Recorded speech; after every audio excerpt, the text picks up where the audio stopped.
What's up, guys? So right now, it's Project Miata. So we're getting the Miata. As you can see, I have the jack right there on the fucking floor. Son of a bitch. I had a tool to fix the axle, which I'm replacing on this piece of shit Miata that I recently just got. This YouTube video is going to be about building this Miata. Nah, I'm just playing. I wish I could just build it in one day. But nah, we're heading to AutoZone right now to go get a 29mm because I ain't got shit. Because I left mine at the junkyard, I believe. Just love it when you're just cruising around, speed limit, and people are just on your ass all the fucking time. Bruh. All the time. That's how it is. How it always is. Always. But I'm almost to AutoZone, which is a good thing. We have one right here. Hey guys, just made it to fucking AutoZone. Thank God. Let's get this over with. Let's go get this tool. Part. Fucking whatever it is. And get it working. Alright, just getting out. Got 29mm. So I can get that fucking axle out. It's a nice day today. Kind of cold. But on my way home now. So you got yourself a stock Miata here.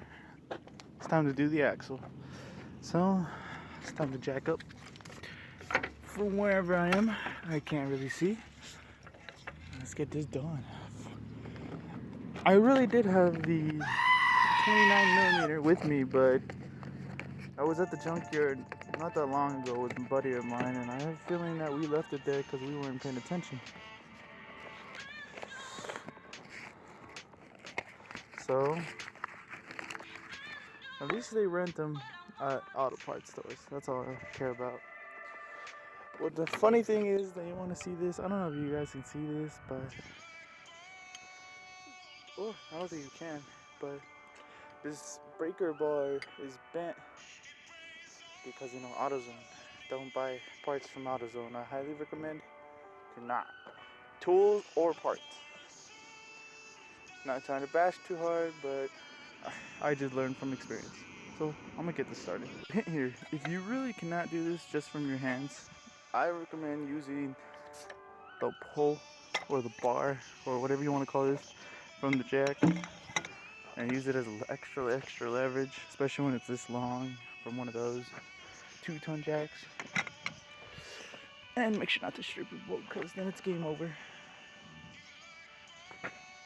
There you go. Cool. And it's loose.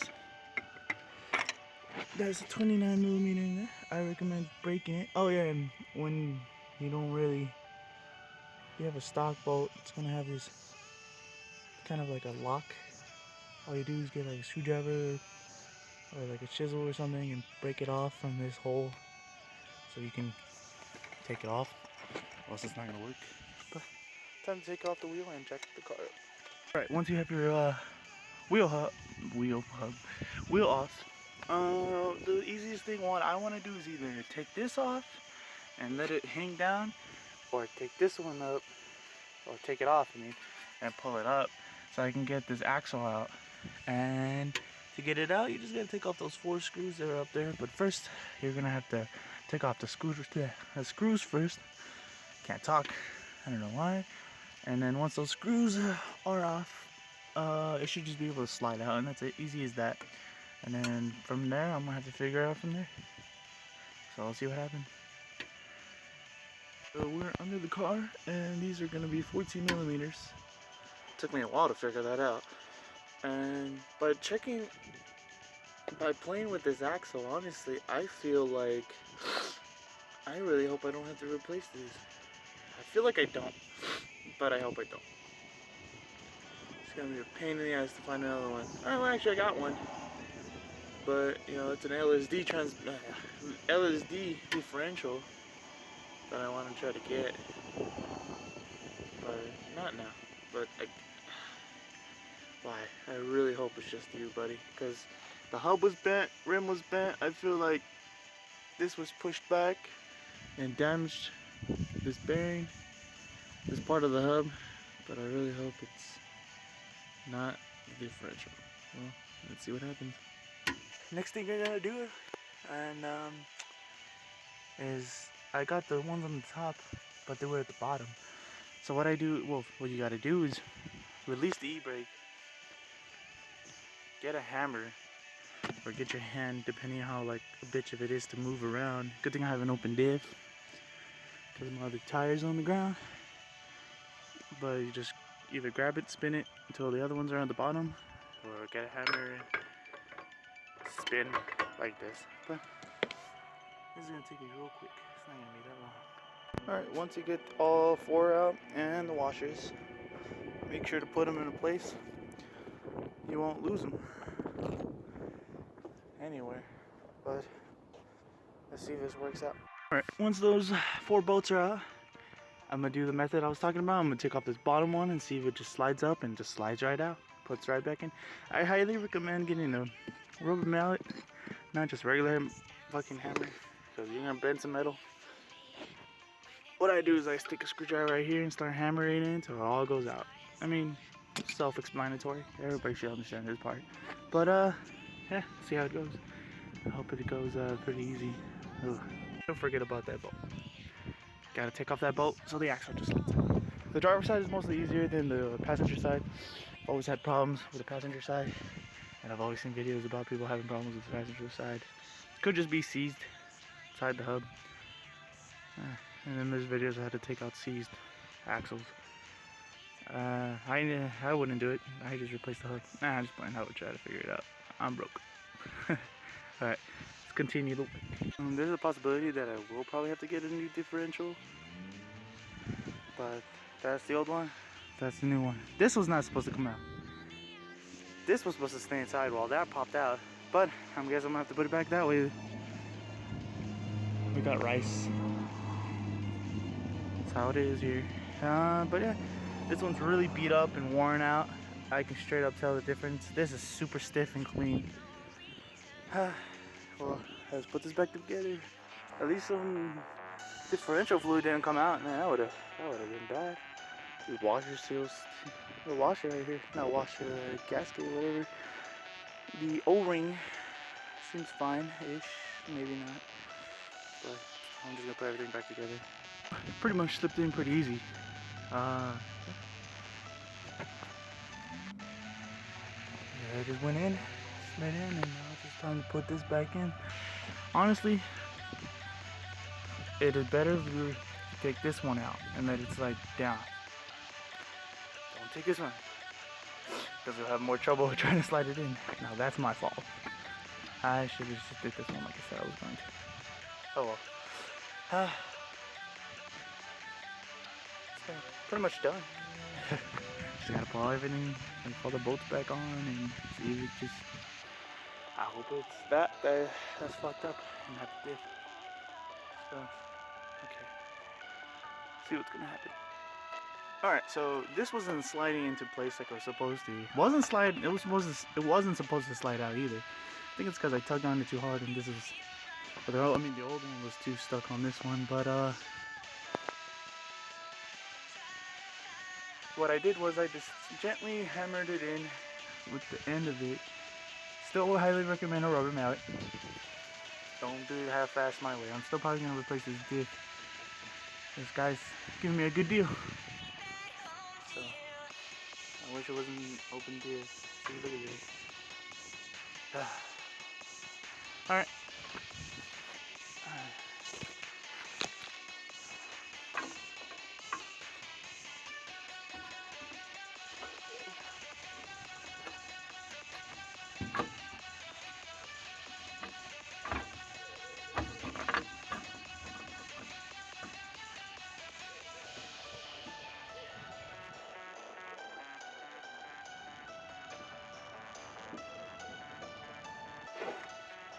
Well, guys, that was a close one. I almost lost some of the bolts.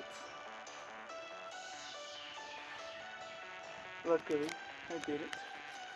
And I feel like the camera's a little dirty now. Oh, that's better. As close as I can get. So what we're doing is putting this washers back on to each end of the threads.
Right there you go.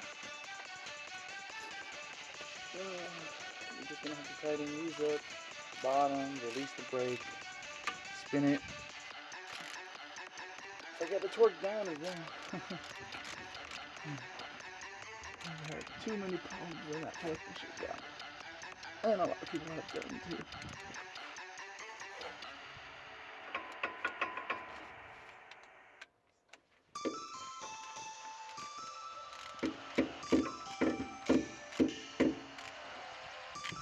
So yeah.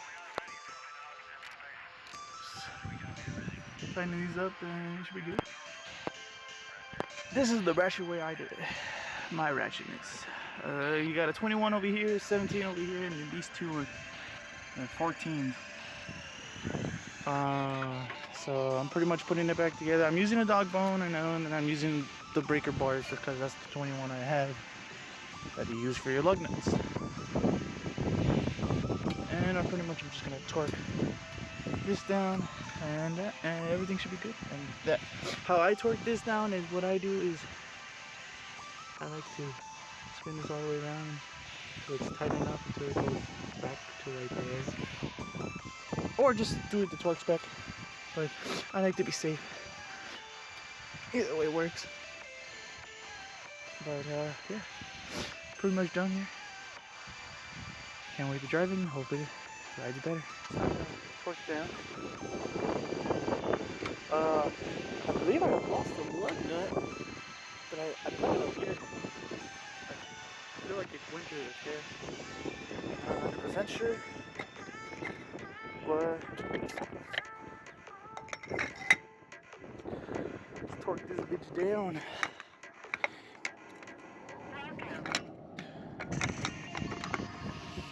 Get there, just torque.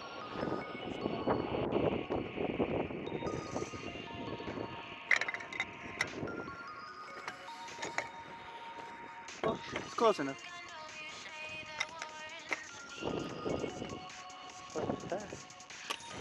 Probably go test drive it, see how it does.